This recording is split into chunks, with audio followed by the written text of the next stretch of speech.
নে পৰিকল্পিত হত্যাকাণ্ড।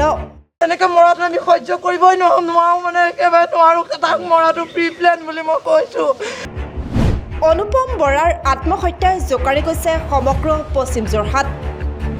পৰিয়াল তথা স্থানীয় গাঁওবাসীৰ সন্দেহ, পৰিকল্পিতভাৱে হত্যা কৰি আত্মহত্যাৰ ৰূপ দিয়াৰ চেষ্টা।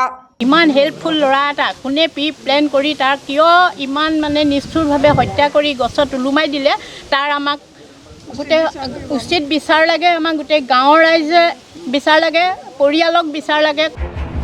যদি আত্মহত্যা তেন্তে স্কুটি, পাৰ্চ, কাপোৰ, মোবাইল, চেণ্ডেল কিয় বেলেগ বেলেগ স্থানত উদ্ধাৰ হ'ল? সন্দেহ কৰিবলগীয়া ৰাইজে বা পৰিয়ালৰ লোকৰ বহুত তথ্য তেওঁলোকে দিছে। তেওঁলোকে কৈছে যে মোবাইল আৰু কাপোৰ বেলেগ জেগাত আছে, তেওঁৰ স্কুটিখন বহুত দূৰত 1.5 কিলোমিটাৰ দূৰত আছে।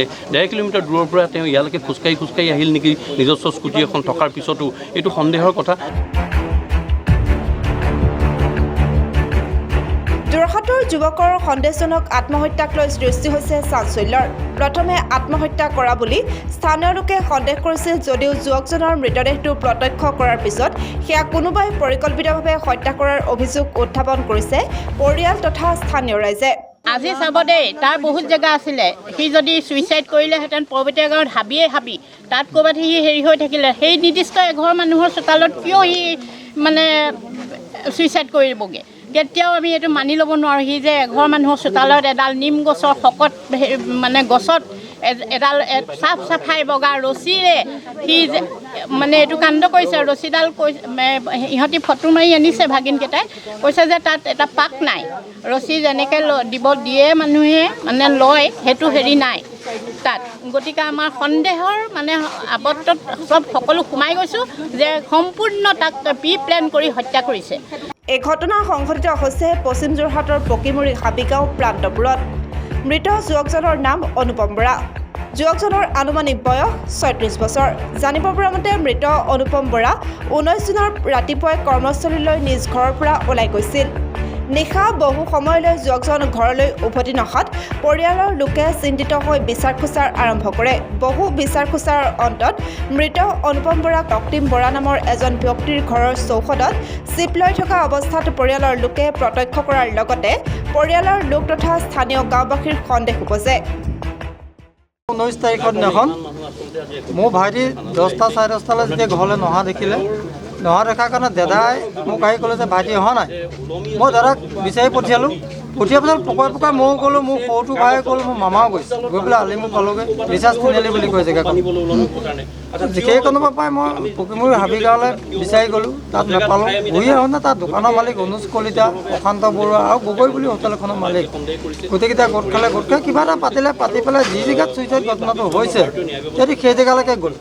সেই জেগালৈকে গৈ পেলাই আহি পেলাই কৈছে তাতলৈ এনেকুৱা ঘটনা এটা হ'ল।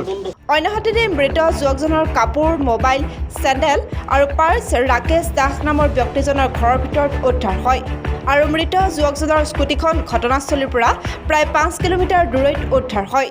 আৰু তেওঁৰ বডিটো এজোপা গছৰ গাগছডালতে ৰছীৰে বান্ধি পেলাই তেওঁ ওলমি থকা অৱস্থাত পোৱা গৈছে আৰু তেওঁৰ গোটেই কাপোৰবিলাক বোকাত লুতুৰি হৈ থকা অৱস্থাত দেখা পোৱা গৈছে। আৰু সাধাৰণতে সচৰাচৰ যেতিয়া ছুইচাইড কৰে তেতিয়াহ'লে বডিটোৰ পাৰ্টছবিলাক ভৰিবিলাক ধৰক ফিট হৈ পৰে, জিভা বহুত দূৰলৈকে ওলাই আহে আমি দেখা পাইছোঁ। গতিকে তেনেকুৱা ধৰণৰ কোনো ধৰণৰ অৱস্থা দেখা পোৱা নগ'ল বডিটোৰ লগত। গতিকে ই সন্দেহজনক। আৰু তৃতীয় সন্দেহ কৰিবলগীয়া ৰাইজে বা পৰিয়ালৰ লোকৰ বহুত তথ্য তেওঁলোকে দিছে। তেওঁলোকে কৈছে যে মোবাইল আৰু কাপোৰ বেলেগ জেগাত আছে, তেওঁৰ স্কুটিখন বহুত দূৰত 1.5 কিলোমিটাৰ দূৰত আছে। 1.5 কিলোমিটাৰ দূৰৰ পৰা তেওঁ ইয়ালৈকে খোজকাঢ়ি আহিল নেকি নিজস্ব স্কুটি এখন থকাৰ পিছতো, এইটো সন্দেহৰ কথা। গৈ পেলাই ঘটনাটো দেখিলোঁ যে সি গা গছ এডালত পেণ্ডেলৰ নতুন কাপোৰ এখনত মানে লৈছে, কিন্তু তাত টিকাত বোকা, আঁঠুত বোকা, হাতত বোকা, কিন্তু কাপোৰখনত বোকা নাই। আৰু ওচৰৰ মানুহ এঘৰত স্পৰ্টিং, মোবাইল, চেণ্ডেল পোৱা গৈছে। এই ঘটনা সন্দৰ্ভত পুলিবৰ আৰক্ষী থানাত পৰিয়ালৰ লোকে 20 জুনত এজাহাৰ দাখিল কৰিছিল যদিও আৰক্ষীয়ে ঘটনাটোৰ তদন্ত প্ৰক্ৰিয়া লেকেমীয়া কৰিছে বুলি অভিযোগ উত্থাপিত হৈছে। সেয়েহে পৰিয়ালৰ লোক তথা স্থানীয় ৰাইজে পুনৰ পুলিবৰ আৰক্ষীক ঘটনাটোৰ উচিত তদন্ত কৰি দোষীক শাস্তি প্ৰদান কৰিবলৈ অনুৰোধ জনায়। যে সম্পূৰ্ণ তাক প্ৰি প্লেন কৰি হত্যা কৰিছে। আমি সেইটো ন্যায় বিচাৰোঁ, প্ৰশাসনে অতি সোনকালে ন্যায় দিব লাগে আৰু প্ৰশাসনৰ বহুতখিনি গাফিলতি আছে।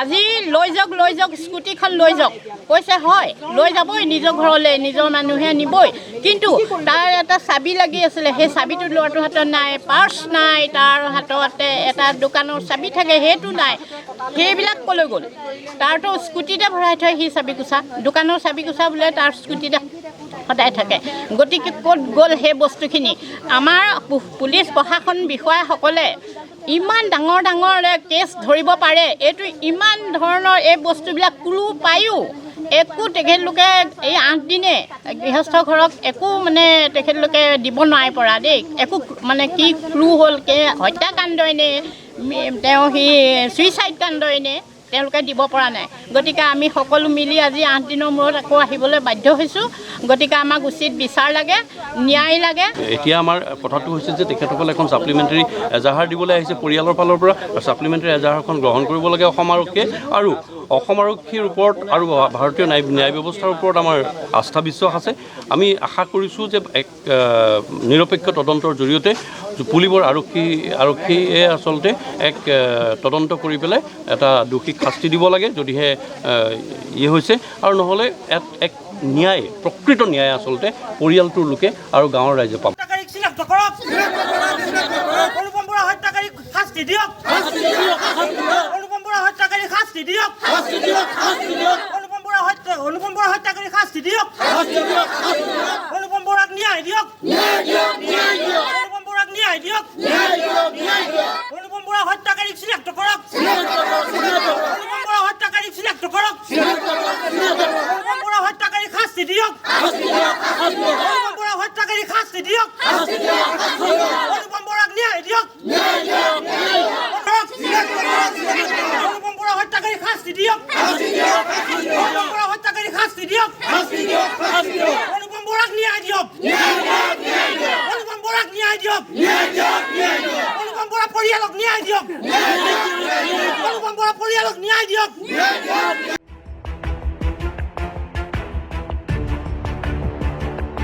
যোৰহাটৰ পৰা কৌশিক বৰা ৰিপৰ্ট প্ৰাইম আছাম।